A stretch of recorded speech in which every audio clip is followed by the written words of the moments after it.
Hey guys, so quick video for you on how you can reset Nespresso in Inissia machine. So we want to plug the machine into power socket. This is the first thing.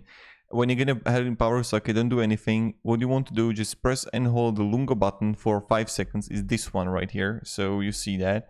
So you just want to press and hold it for 5 seconds. And this one. Then after 5 seconds, the LEDs will blink rapidly 3 times, confirming the reset. And now the LEDs will continue also blinking until the machine is ready.